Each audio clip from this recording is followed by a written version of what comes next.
Give me this. I need to have you look at it with me sometime. Okay. There. Well, now that the recording's in progress and it's 5:30, Stop talking. we'll start. And for anybody who comes in late or whatever, this will be.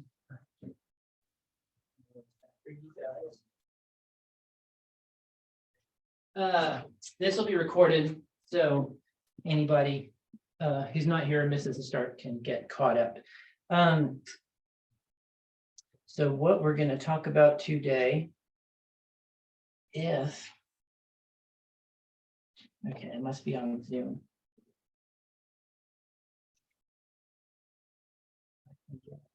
Forwarding to a new slide. That explains that. All right, guys. I exported one slide out of PowerPoint. So I'm going to open up PowerPoint now, and we'll do it that way. But the things we're going to talk about today are, for starters, the application deadline this year is May 5th at 5 p.m. 555. Isn't that crazy? Then you'll remember. Not planned. There's two ways you can send the application in. One is to email the city secretary, city.secretary@cityofalpine.com. Screen sharing, and I'm going to stop.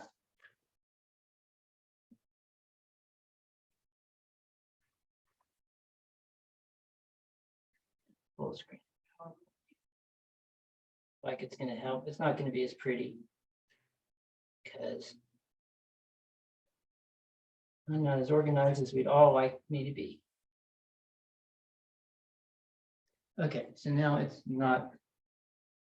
So this is what we're going to cover. Oh, right. The other thing, the other way you can hand deliver, you can print if you prefer and hand deliver to City Hall. You can mail it to City Hall, but it has to arrive by the 5th because when Gio, the city secretary, goes home for the day, that's when he draws the line. So it needs to be in his possession by 5 p.m. on May 5th. So what we're going to cover today is the following answers to the following questions. What is a hotel occupancy tax? Most of you guys will know this. Most of you guys will know all of these things, but I'll fill in gaps and you guys will know what those are.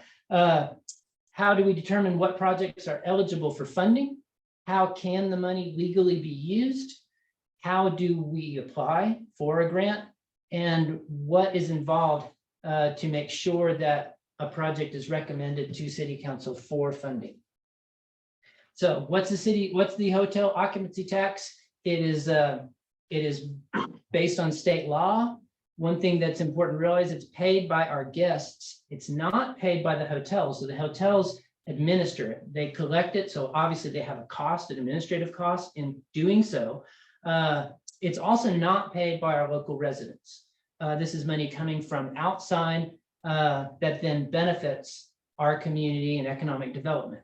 Now, the funds must be used to promote the hotel and lodging industry. As it's been explained to me by the Texas Hotel Lodging Association lawyer, the hotel industry agreed to a pretty high tax on themselves and also to administer and carry the cost of collecting and remitting that tax because there's this benefit. All of the expenditures of these funds have to directly support the hotel and lodging industry in the jurisdiction. So in this case, it's Alpine County taxes in Brewster County, et cetera. And people don't pay both. They don't pay both the county and the city. That is They pay correct. one or the other. Each property pays its own,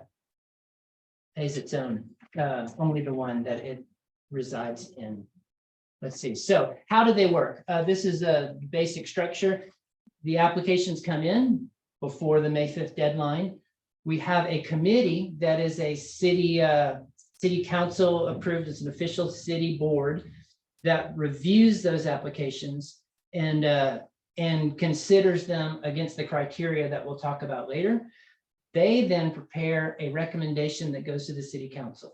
The city council is the body that actually administers. They actually are responsible for the decisions, so they consider that recommendation. So the committee's word is not the last word. The council's word is the last word, and the council can make any changes to that recommendation they want.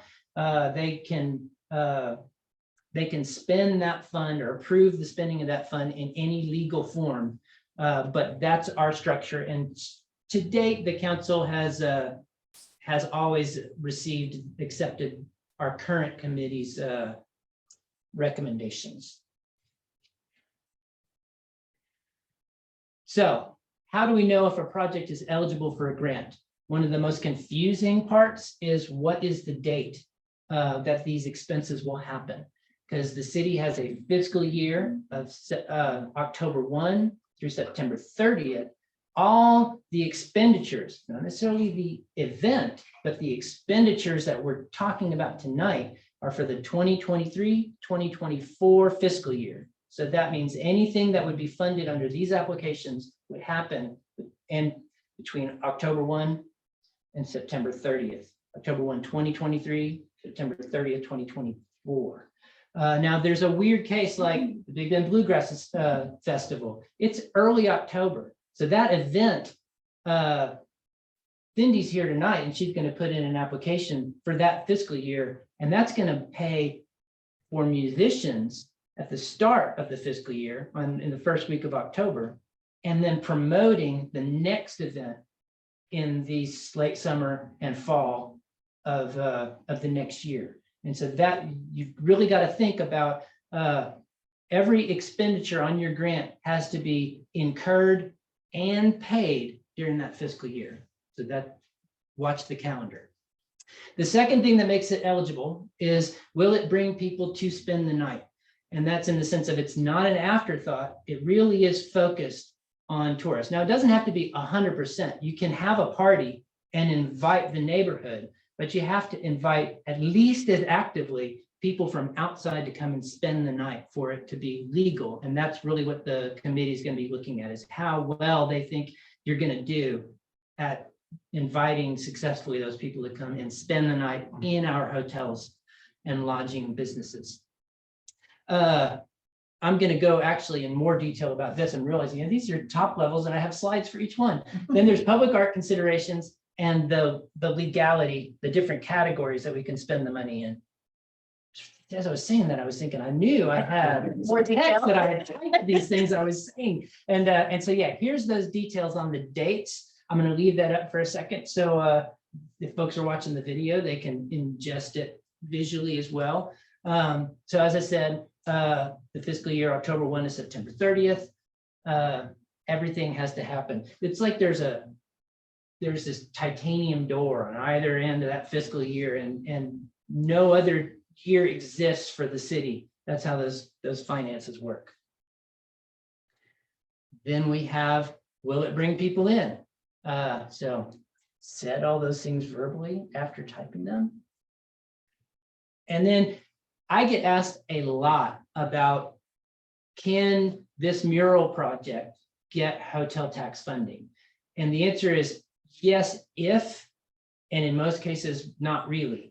And that's because arts funding is allowed under the hotel occupancy tax. There are a few categories. They don't have to be advertising. They can be spending on things happening in town that would be attractive to visitors. So it is a legally allowed tax, but the city council can put their own policy restrictions on the funds. They can't be more liberal on what they can spend. They can't say, oh, the state law says you can't, but we're going to say you can, but they can be stricter.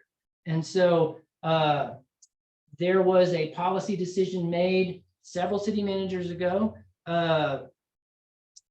that basically stated that since murals are a capital asset, they are, they're a permanent added value to that building, then the final work has to be either owned or under control of the city, because the idea behind that policy is if tax funds are paying for this art, then the city wants to be sure that it's going to stay there. Nobody's going to come and pay. Exactly. If Whenever that it property, leaves. property changes hands and somebody decides, oh, I'm gonna, I'm gonna change it in this way, or I'm just gonna paint over it, the city doesn't want that to happen. They And so- also insure it, which is another Yeah. piece of that puzzle. Exactly.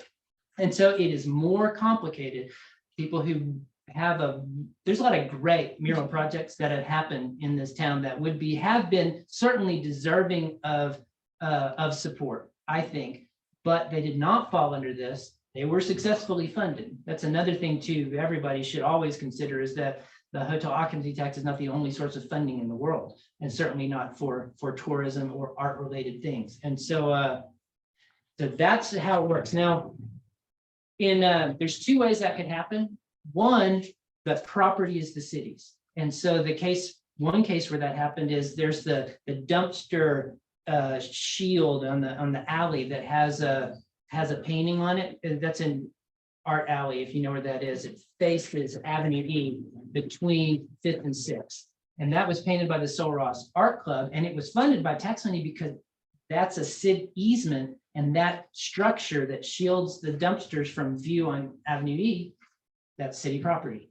Another case was Tom Curry's sculpture by the railroad park, the crossing guard, it's called. I think of it as Marge Simpson that's guarding that purple hat. Anyway, that piece was funded by hotel occupancy tax. That's one of the last things that was. And the way that worked, that's TxDOT property, but they wrote easement control of that spot to the city. And so that way you can make it work, but a lot of people might not want to. If it's going to be on their property, they don't want to then share control over their property with the city. So that's the details on public art. And then lastly, how can the money be used? And here we're going to go over the categories of funds that the city will award grants for. So the different ways these grants can be used. And so are the expenses legal? And the law stipulates a two-part test. And the first most important part of that test is, does this expense directly support the hotel and lodging industry of Alpine? And that's often when I'm telling people no, when they ask me that's the one. It's like, if it gets too fuzzy, we cannot approve it, even if it would fall under one of the categories, because that's the second part of the test. Is one, does it support the hotel industry, the lodging industry? And two, is it one of the following things? And these categories that the city, this is not all the categories that are legal under the law, but these are the ones that the city offers grants for. And those are advertising, promotion of the arts, historical restoration and preservation, sporting events, and transportation. I'll now briefly go over each one. Advertising, one of the biggest things, most frequent things I get asked are, well, can I buy an ad in the Avalanche? Can I buy an ad in the Sentinel? Can I buy an ad on the local radio? Of course you can, but we can't use hotel occupancy tax money to pay for it, because those are primarily for a local audience. And these funds have got to be used to bring people in from out of the area who are going to spend the night. And so our best guess reasoning for the distance that someone would be more likely to spend the night is basically outside of the Tri-County area, not excepting Presidio, because Presidio and Fort Stockton, about the same difference.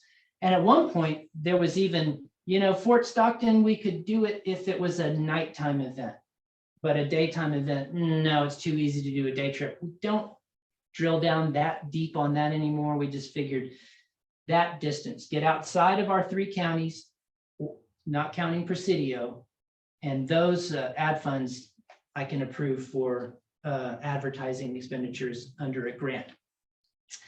One thing to consider is that a minimum of half of the hotel tax funds that come to the city each year have to be spent on advertising by state law. We're the only city in the state that has this requirement, but we do have it. It's the law. And so one thing to think about then is, when you're considering writing a grant, look at your budget and do your best to ask for advertising money.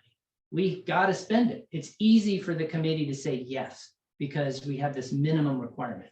One other thing to think about, advertising is broadly defined in the law. There's a lot of different expenses that can qualify, like my payment under my contract with the city is advertising money, because all of my efforts are towards bringing people in. But in terms of the grants, we're expecting that money to go towards buying ads, and that's in those can be digital ads, those can be magazine ads, they can be newspaper ads, radio ads, but they need to be ads, with the exception that up to 15% of your award, if you're awarded $10,000, 1,500 of it can be used on production, what we're calling production. That means you need to build a website, you need to get something designed. We do want your stuff to look good. So you do have some of that money that you can use for design, for photography, for video, the elements that would make up those ads.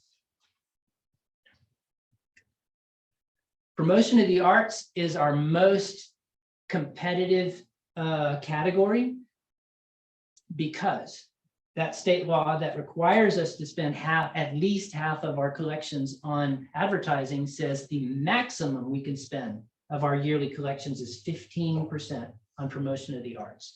And in most cases, that's live music. That's so the big band, cowboy poetry, and that's not just live music for cowboy poetry. That's also spoken word performers, but it's performance, artistic performance usually. This is the category that a mural would fall under as well, if one were funded, or other public art. And so in that, this is a pretty flexible category, any kind of art form, and I have a very open view of the arts, and love to support them in all of their forms.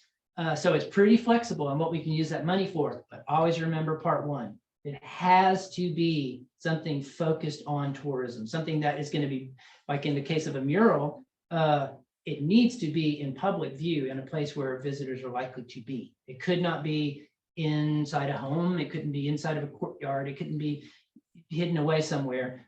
That's something to consider. And the last thing is, because we have a maximum, it is fairly likely that a large request for promotion of the arts money will not be funded, or certainly not fully funded, because almost every grant application we get has some arts money that's asked for. Last year was the first time since I've been involved that the committee wasn't able to fund everybody. We've been lucky enough, I guess, or our grant applicants were not ambitious enough to max out that fund, but it did happen last year. And so so look at your overall budget, look at your different revenue sources, and look for ways to shift that request to advertising. We love to fund the arts, but we have a limit, a legal limit there. The next category is historical restoration and preservation. This has the same maximum that promotion of the arts do, but it doesn't have nearly the demand. We don't have so many restoration and preservation projects. In fact, one of the most promising was actually the Conservation Alliance had arranged to do a Adobe workshop at the Hotel Ritchie, and that was successfully applied for and funded. And then we had the pandemic and it was all canceled. That was, and other than that, the ghost tours have used history funds because that's actually the subject matter is historical stories about Alpine. They could also be asking for arts money, but remember, arts money has so much pressure on it. We could use history money for that. The Museum of the Big Bend is also a significant recipient of historical funds. In the past, the city, through their grants, helped pay for some of those video monitors that you see in the upgraded exhibits. And this year, a grant is helping with a match for National Endowment for Humanities funds that will be used to, I don't know the right verb, but to work on to make the historical building shine ever more brilliantly. Mary's just gonna let you flounder. She's not Yeah, gonna say yeah. I'm not gonna mess up your presentation. But it's also quite flexible as long as we can make that connection to history. And hotels, we can We can do that with the maximum in mind. Sporting events does not have that maximum. It's equally flexible with, once again, the tourism aspect. We can use hotel occupancy tax funds legally for any expense that goes to a sporting event that will primarily or significantly bring visitors to the area. Alpine Cowboys get sport funds. Trans-Pecos Ultra has gotten that, I believe, in the past. And lastly, transportation.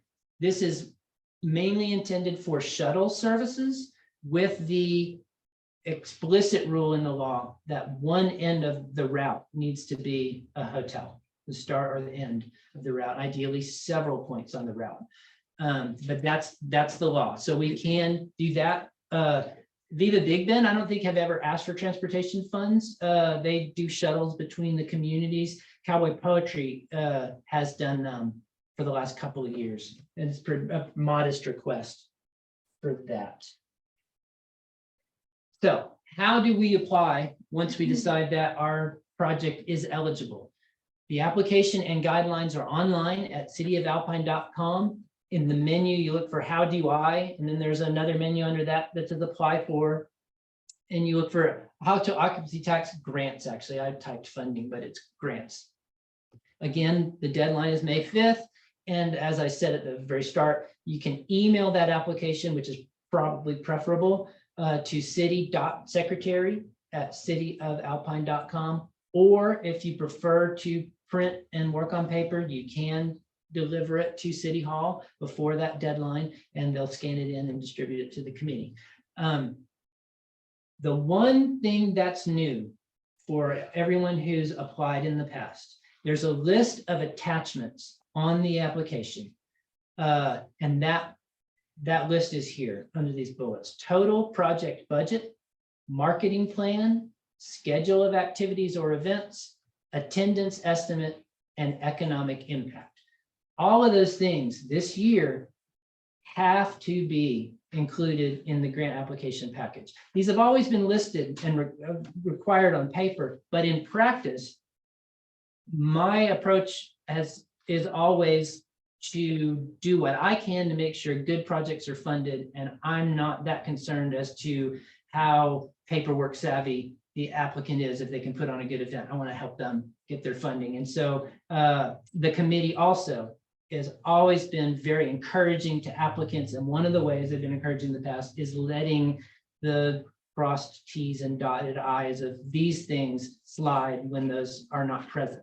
But this year, starting this year, those are requirements. And so if these things are not attached, then the committee cannot review. The committee's not even ever going to get your application. They won't ever even see it.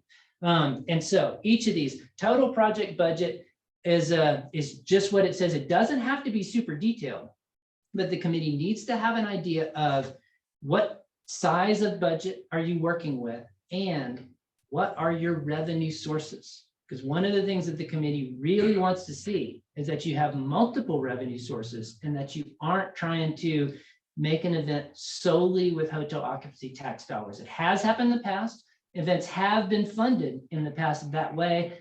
Honestly, they don't tend to be long-lived, because that shows us that's a group that's not actually putting an organization in place to put on a robust event if they're not working the opportunities to get sponsorships or find some other revenue models than being dependent entirely on this tax fund. So that's one of the reasons why we want to see the project budget, and also just the scale of the project. A marketing plan tells the committee that you're putting attention towards advertising, because in my view, especially for a grant-funded event, advertising needs to be a core part of the planning.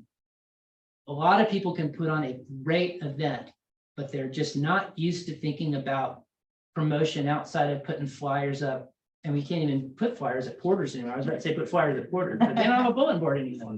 And so there's a lot of people that can put on a great program, but the committee needs to see that they also are really thinking about how they're going to invite those people in. And so that marketing plan does not have to be detailed, but we do need to have an idea that you're thinking about it. And this is roughly how you're going to go about it. It could also be in your budget. And you just want to make a note on your thing. My budget is, here's my itemized marketing budget. Just a little arrow saying that's my marketing plan. That works. That tells us what you're planning to do.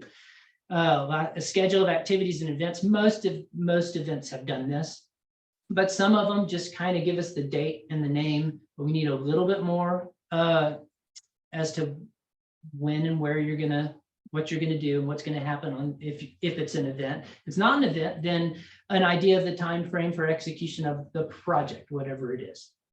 Lastly, attendance estimate and economic impact. This is your opportunity to make the case to the committee that your event is a strategic use of the fund, that it's gonna succeed in bringing people to town. This doesn't have to be exact. We're investing more than we have in the past on research now, and I still don't have exact numbers on how many people come and when. We're getting better, and we also don't have access to STAR reports, which are that's a hotel industry thing, but our market's too small that we don't really have access to that hotel occupancy data coming from other parties. So one best practice would be, if you've done an event in the past, well, I'm not going to worry about that.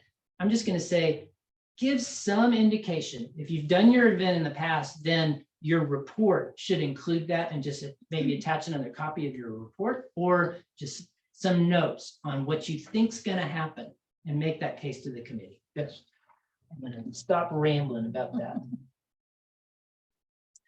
Okay, so then once you put in your application, and well, now what? How do I know if it was a good application, if it's likely to be recommended for funding or not? Well, this is what you want to think about when you're planning your event and writing your application. These are the criteria that the Hotel Occupancy Tax Committee are required to apply to all of these applications and when they review them. One, and most important, is impact on overnight hotel stays. So if an event has a proven track record of filling our hotels, or really seems like it's so promising that it will do so, that is a heavy weight on the scale. Secondly, the application demonstrates professionalism with a sound business and promotional plan. So if that plan looks solid, if it looks like it's been thought about, if the spelling's right, if it's typed and not scrawled, we've seen both, and both have been funded, but the one that looks good and looks thought out is going to get more consideration from the committee. The capacity to host a successful program or event and promote effectively out of the area. And that is going to be it's that professionalism. One, you have a track record, then the committee knows. This person has done 18 events in the last 18 years, and we know that that helps. But if you haven't, then you're going to want to make sure that that application communicates that to the committee and all those attachments. Give them the confidence that you're going to be able to pull it off. Then diversity of revenues, not relying solely on hot funds for operations. That's where that budget comes into. It shows them it's not 100%, and it can be the majority even, but show that that you're trying to spread the love there.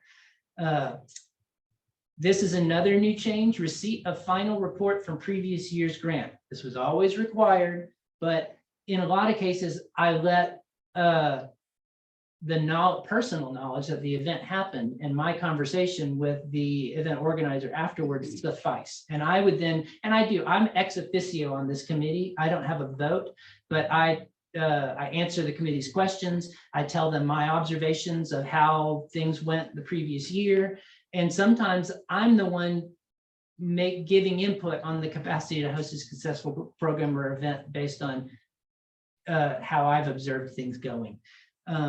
But there was always a report required, but this year it's really required. And so if you have if in this current fiscal year you got a grant, and I'll be emailing everybody to make sure I get them. I need to have a document that I can give the committee.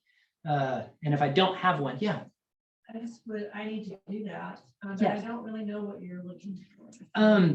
It is described, it's in some ways like what Viva Big Bend does, is they kind of rework the application away. They take that same information and they say, it's like, how did it go? Is really what we're looking for. And if your budget changed from what happened, what you'd written in the grant, maybe attach that.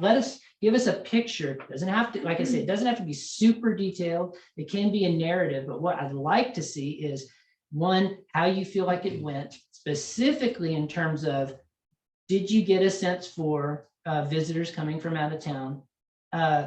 I'm personally interested in how you promoted and how you thought that went, because I'm responsible for promoting Alpine, and I look to you guys to as colleagues to help. We can help teach each other, because sometimes, like right now, the ghost tours, I had to kind of get on Abby. So if Abby, you're listening, she's doing a great job.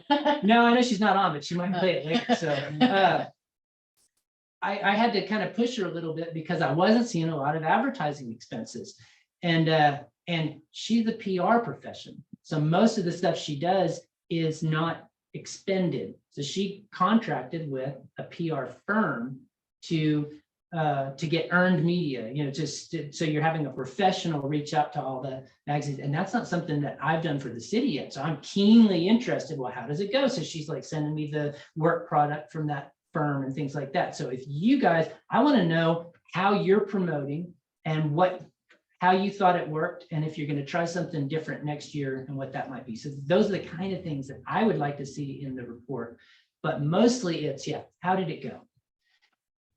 If you have ticket sales, that's to track numbers of people that came. If you have numbers, put them in, but we're really just looking for that overview. And it's mostly, every grant is going to require an after report, and this is no different. It's like, we're concluding this agreement with a story. How did it go? What happened?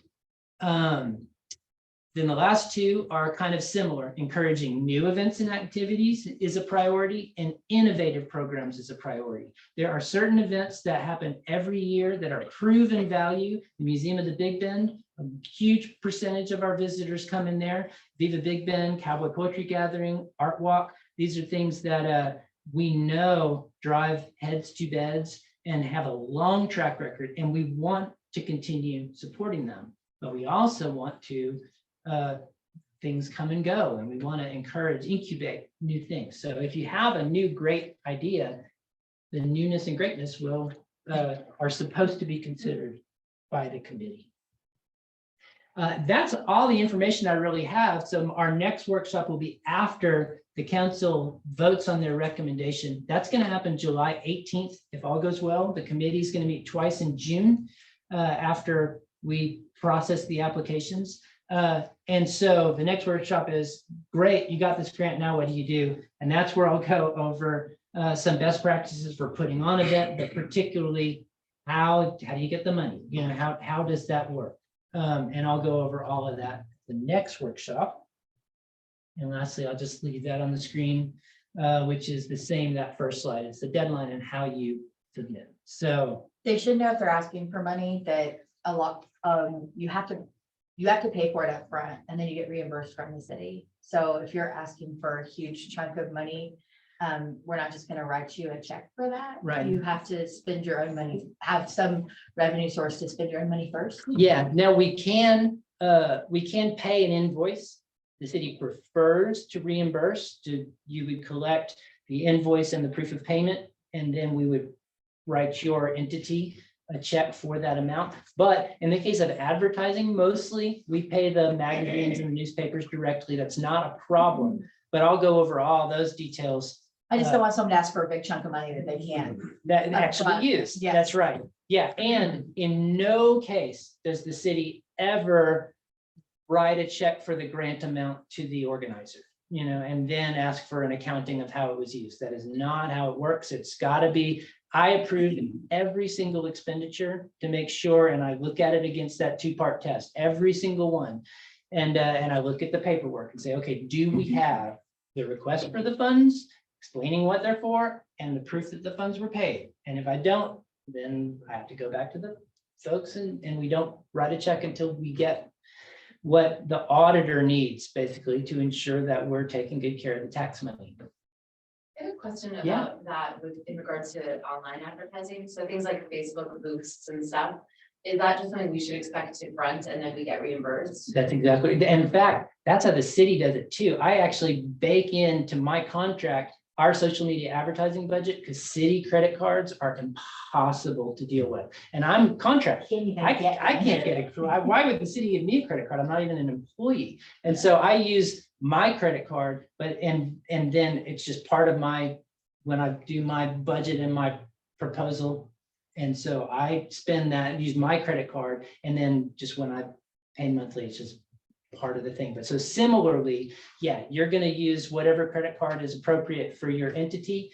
And we can reimburse whatever party, like say, this is an informal organization, it's a personal credit card. That's not a problem, but we do have to get a W-9 for everyone we write a check to, but I'll go into super detail about that.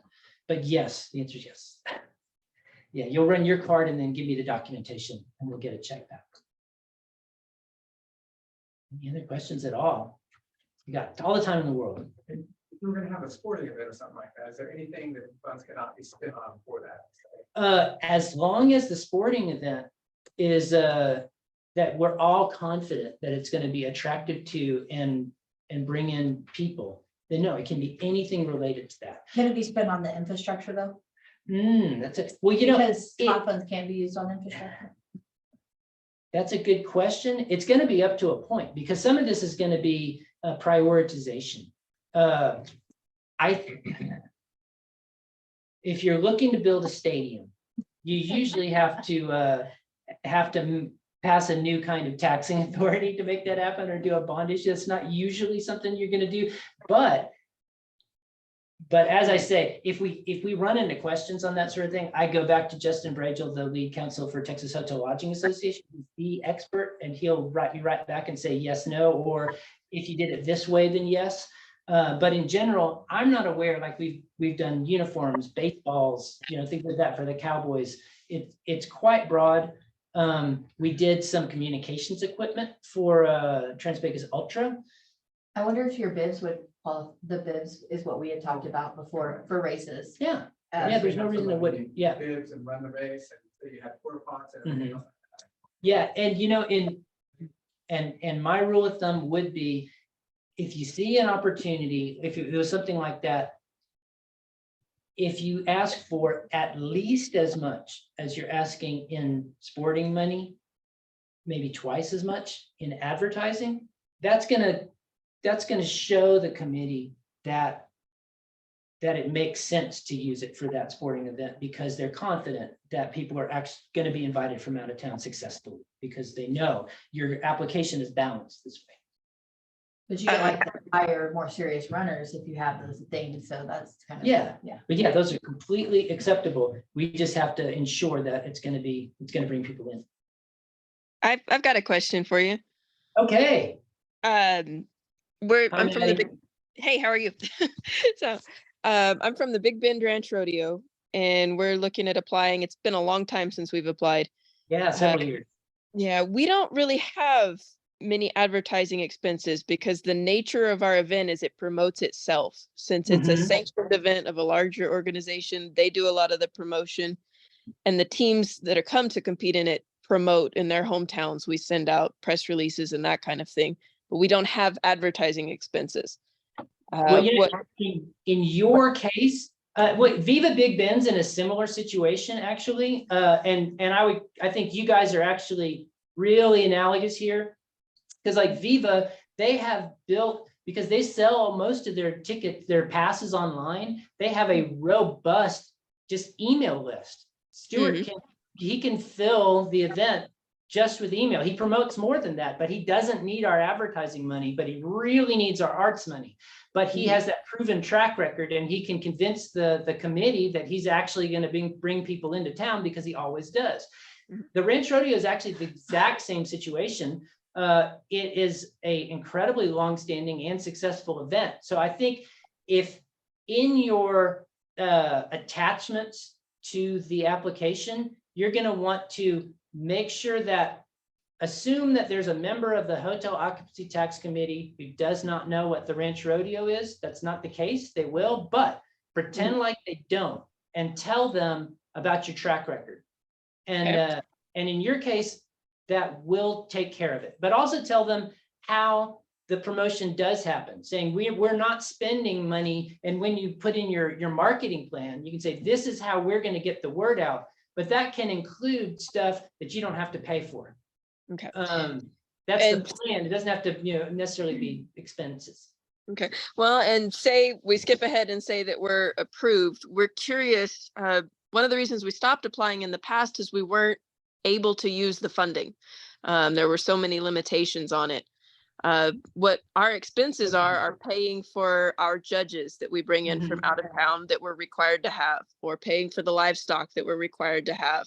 And those are sporting event expenses, I would argue. I would gladly argue. Now, Maddie, let's talk, because I remember when Jessica was city manager, there was a big concern about fundraisers, and Jessica was really worried because the Ranch Rodeo was explicitly a fundraiser for the rodeo scholarships. I was in that meeting with her Yeah. and Chachi, and because I was her admin at the time.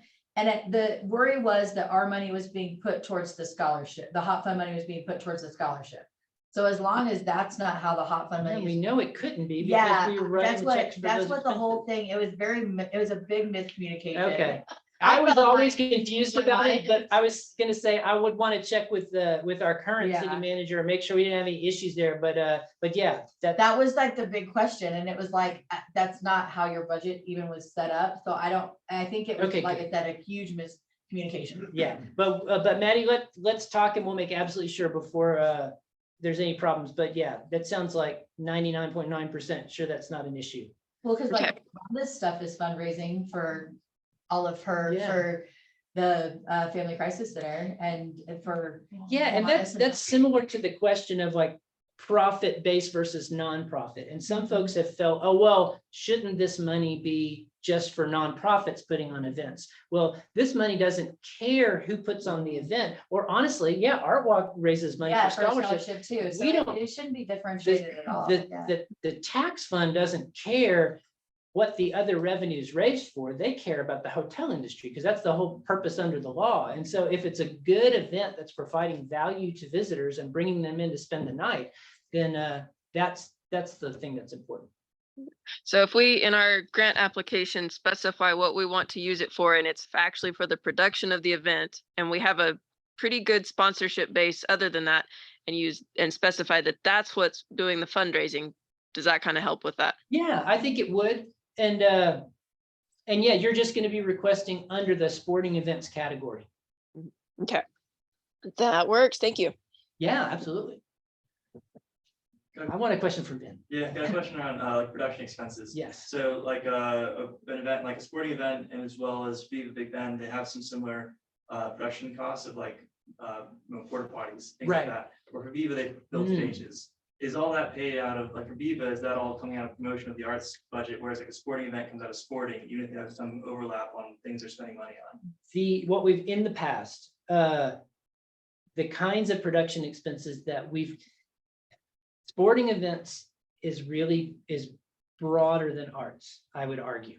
That because so many things go into putting on a sporting event, and that includes porta potties, but promotion of the arts, I feel like has to have a fairly tight connection to those arts. So Viva's production expenses that they use, that's for the sound people. So it's something we can draw a line from the art to the expense. And the porta potty is like, the line gets too shaky, and so it is kind of it's a judgment call, but to be safe, I would keep anything you ask for funds under arts to be as tightly connected to arts as we can. Same with history. It's like we can get pretty broad, but it needs to have, history needs to be prominent. Like all fund money's never paid for art walks, porta potties. They always pay for those themselves. And Yeah. Okay. like other, And like one application would be possibly pulling from multiple funds, as in you could have an application, could there be a grant that had some sporting funds and promotion of Yeah, arts funds? Absolutely. bunch of Yeah, that. like the Cowboys have routinely done mostly advertising, second sports, and a little bit of history that was like upkeep on the ballpark. because the Okay. field is historic. They Yeah. ask for money. Is there like a benchmark, grant money per head in bed that's expected? So, like you're not gonna get more than $10,000 if you can't promise more than 50 people to stay the night, that kind of thing. The closest, there's not, the closest we have gotten is considering the length of the event and the maximum hotel stays, like if every room was filled, there's kind of a maximum value to the hotel industry that one weekend event could bring.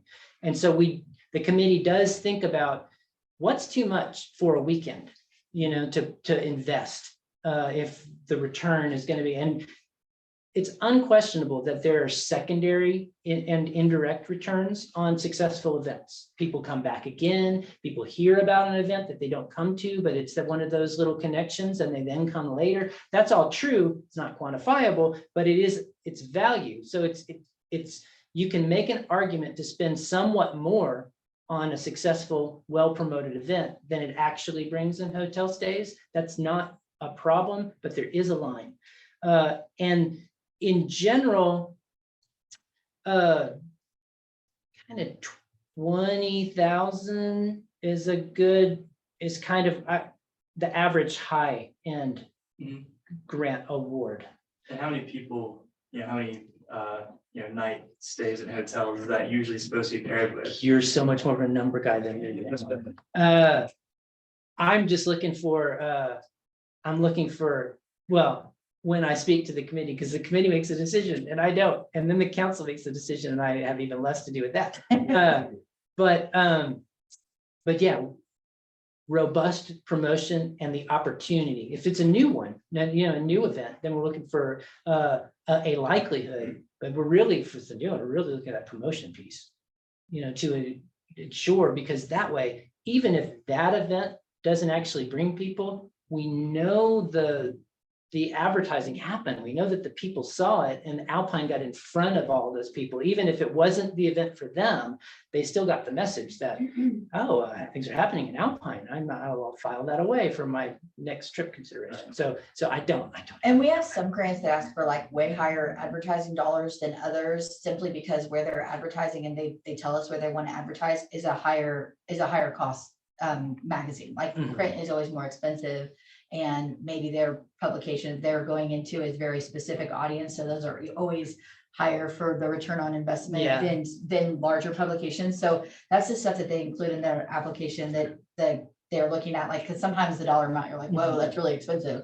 But then when you look at where they want to advertise, you understand why they're asking for more advertising dollar Yeah. than others. Well, and I know I have a meeting scheduled to discuss the Granada project. Mhm. One thing that you guys can think about, since I'm kind of presuming this is going to be a multiple event thing, because you're here, the museum is in a similar situation and is thus kind of eligible for consideration for more than a weekend would be, because there's that many opportunities, there's that many available room nights. Yeah, Through the I'm whole wondering year. if, because the PowerPoint on the website around hot funds, like for the city, says that, the number one example is, improvement, enlarging, equipping, repairing, operation of convention center facilities. Right. And that's not on what you were just saying here. So I didn't That's know if right. that was like a council restriction. Or if this We was have- general funds for convention facilities. That is that it hasn't come up. And so that's something that we can talk about and then run that by the city manager. I think they're gonna want to, it's probably gonna be the conversation of ownership. Mhm. And that's what you're gonna run, just like the Yeah. murals. And Yeah. definitions of convention centers too, that are fundable are really going to be looking too at percentages of residents to visitors through the whole year. Because they actually didn't use hot fund money for the Civic Center because it was found to be used more by locals Yeah. than visitors. So they didn't use hot fund money to do some improvements there several years ago because it just didn't meet the requirement. It wasn't bringing enough outside people to use the facility. It was used for your graduation parties and those kind of things. So it didn't meet it. Yeah. So far, convention centers, but there's like, several other that are in the law that aren't line items in the application right now. Yes. About the advertising budget, it's on the slide that 15%, I just want to clarify what this meant, 15% of that budget can be used to cover things like website, is that like domain It can be, well, or design? Or Yeah. production trailer you wanna expenses. make for the Yeah. production? It can be used for anything for a website. You know, that was at one point, when we did a big overhaul of the tax fund, and it was hugely unpopular, and we rolled back several of those things, but it was only advertising. And I felt strongly that was disincentivizing good-looking ads going out representing the city. And so that's the intention for that, is to give resources to make the stuff look good. So it's mostly intended for design, but it can be used for any expense needed towards a website, or it can be used for design of graphic design for any of the pieces. It can be used for photography. It can be used for photography during the event to be used to promote it next year. It can be used for videography for ads for this year, or additionally, we can, if you're confident that the assets we're collecting with that production funds will then be used to promote, because, and that's something that we'll say in the next workshop, but yeah, anybody doing an event, have somebody taking pictures and try and get really good ones and give them to me, because I will use them. I will send them to magazines and journalists, and we'll use them in ads, and because the more high quality, professional quality, which these days you can take professional quality photos with the phone, but somebody with a good eye walking This around is your how we did event. the digital press stuff for you last year. Like, Yeah. if people have somebody come and shoot video, then we can help put that together. But like, one of the misconceptions is that if you get hot fund money and our logo's on your poster, that like we make your poster for you. Like, you obviously know we don't do that. You make all your poster. Yeah. Right. Designer for our Right. stuff, and it's like. And you absolutely, Yes. you absolutely can, Yeah. 15% of the advertising money you're awarded can pay that designer. Absolutely. But there's people that think that like, because they get awarded hot fund, that means like Chris is their personal graphic designer. Yeah. No, Chris is the city's personal graphic designer, but he's not all these Yeah. events personal graphic. So it's like that kind of stuff. But if people hire a videographer and they get really good video, then it makes it a lot easier, or pictures for us to then put together a piece that we can send out to get that free advertising that, we tried to do with some of the events. We did stuff for Cowboy Poetry. We got picked up by a station, El Paso, San Angelo's picked us up now with that stuff. But if we don't have anything from your previous year's event, we have nothing to put together for the next press kit. There's nothing to support it. It just would be a written press release, which we can always do. Chris, I have a comment if I could. Of course, John.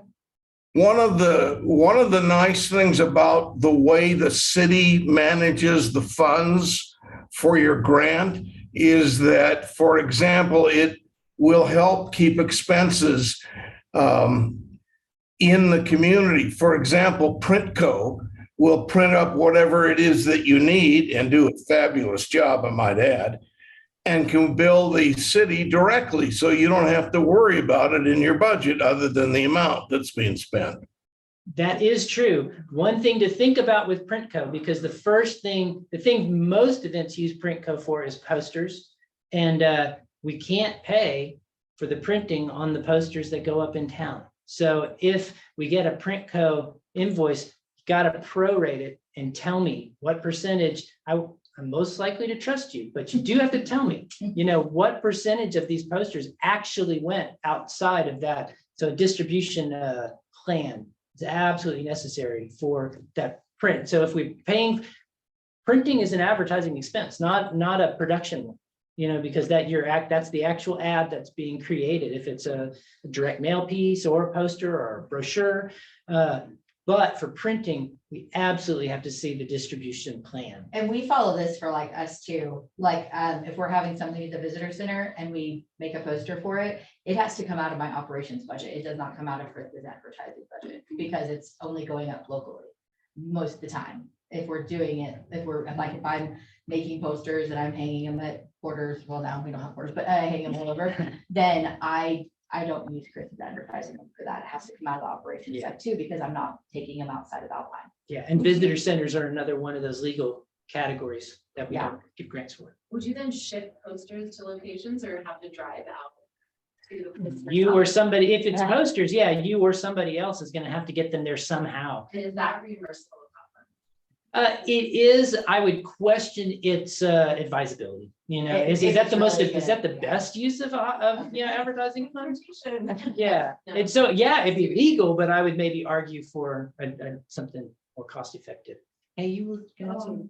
So is there a promotion category or cap and a production category? and cap? There's no cap to promotion, because that's an advertisement, and that's what we have to spend That's what you the want, most on. advertising It's just for. that, like, if you're awarded $10,000 for advertising, up to 1,500 of that 10,000, we will allow you to spend on things that aren't ads, but make the ads look good, or photography or video to support. Well, the- like your graphic designer was a volunteer, right? So like you could hire someone or pay that person out of that fund who did your billboards look great that were all over. Right. And I had people send me pictures of them from traveling and stuff, but so you could pay somebody to. Yeah, And that's promotion or is that production? the Comes out of- design, yeah. the design is what I'm calling a production allowance out of your advertising. It's part of your advertising award, yeah, Oh. yeah. I'm not tired, I can answer more, yeah. Okay, I've got a really odd question. So the museum was awarded funding for the historic preservation of our old museum. Mhm. I have not spent that money yet. So what do I do for a final report that's due at the end of this month? Do I say something like, we are working the invoice? da, da, da, da, If it da, hasn't happened yet, on- then you're just gonna say, for that, because, well, you're gonna say, this is what we expect, but with the application. Well, and also, because, those reports just need to be in, they don't have to be in by the 5th. They just need to be in by when the Hotel Occupancy Tax Committee meets. And I'll be getting with everybody and Okay. we'll talk through that. Okay, Yeah, I think a description of where you're at is gonna be fine. okay, great. And can you send us this slide pack? Sure, Okay, absolutely. Just one question. Can you speak about it, like a 3-year trend line on how much HOT is available? As far as how much you're bringing in, is that increasing? Oh, yeah, it is generally. I believe it has increased every year since 2009, which is the first that I was involved. I wasn't paying. There's lots of reasons for that, I'm sure. But it has, I don't think it's dipped. I was worried with the pandemic, but because outdoor activities were at such a premium and people wanted to get away from other people, that was the first year that we broke 700,000 in total collections. And and I do not believe it has dipped since then. It's been But pretty him and close. Megan make a projection, and that's what that's what the committee works from. Yeah, So so they make a projection of what we're totally gonna bring in, and that's how they break down, and the committee works off of numbers that him and Megan have come up with for the 15%. So they don't over award. exactly. And if they would happen to over award, that's where him and Megan would have to go to council and ask to use what we have in reserve to make up the difference. Yeah, so that's exactly right. We do our best guess, but then the committee they have a budget that is an estimate, and I think it was around 400,000 Last year. last year. I'd have It's to go always look at the really hard document for to know us for to sure. tell too, at the end of the year where we're gonna be, because we typically have had large fourth quarter hotel occupancy money come in. And that's where we have to spend up to 50% right at the Yeah, end. and that's another thing too, that we'll talk about in the fall for everybody that gets awarded, that if you get awarded advertising money, I really, really want you to spend it. Because he's basing. Yeah, it's because expecting you to. I'm counting on it because the law requires us to spend half. And if something doesn't get spent now, and I was about to say, and I don't realize it, I do realize it because I approve every expense. But so I regularly have to get with people and say, okay, are we writing this off now? Because if you didn't spend it, I have to. And so so communications is important about that, but really helps if you use it all. And if you don't, let me know what you're not going to use so I can start planning, because it happens most years, but I don't like to scramble at the end of the fiscal year to come up with something that's not strategic, coming up with a big ad buy right at the end of the year is just dumb. And I don't like to do that. I see Paresh thinking, yes. Someone want to organize kind of a kite festival or balloon festival, so under which category? I would encourage, in that case, I would encourage there to be some competitive element and make it sports. Because it's easier to get the funding. It's unquestionably art.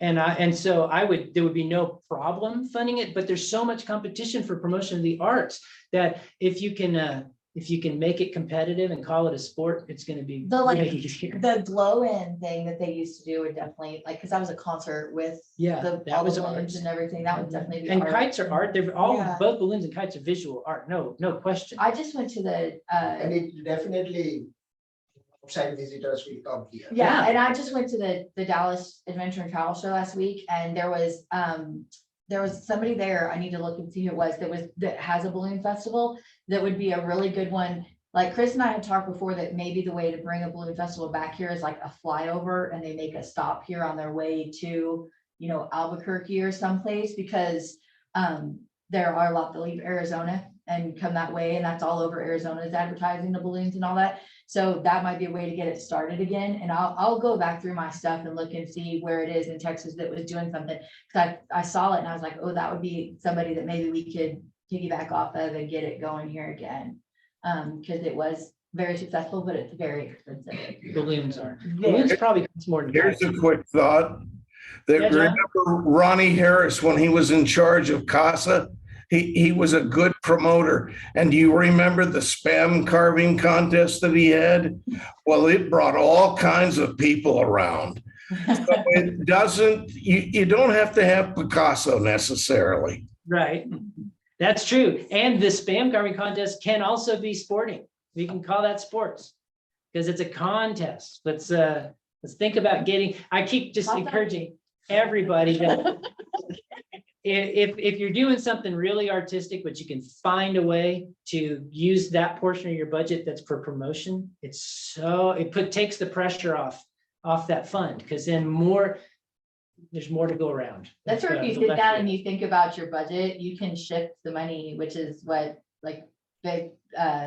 the theater of Big Bend did that last year. I don't think you asked us for any promotion of the arts money or you didn't ask for any promotion of the art, I did this past year. but you asked for advertising money. And it's like, of course, the theater's promotion of the arts, it's all about art, Yeah. but they didn't even ask us for any of that money because they were able to shift their budget to they used the other revenue sources to pay for the art, and we paid for the advertising. Yeah, and so this last year, everyone who asked for promotion of the arts funds got less promotion of the arts funds than they wanted, than they asked for, because there wasn't enough. And in most cases, we just moved that number over to advertising and said, well, congratulations, you get to promote, because we can't legally spend more than we've awarded on arts. What's the forecasted budget for next year? Don't have it yet. Okay, but like ballpark? Well, That's I what would we expect wanted it to to be see the same. coming out. I would expect the total, it's going to be around 400 of grants. Yeah, okay. Yeah, I haven't seen recently where we're tracking on what we've brought in yeah. yet. Then practice that restricts, it was 400,000, our grant budget is 60,000. It actually would be, it's 15% of the 700. Okay, Yeah, of the not total, not of only the grants. It's like of everything that the city brings in, the maximum we can legally spend is 15. Okay. And I think we were basing it on 600. We usually are conservative because we don't want to go over.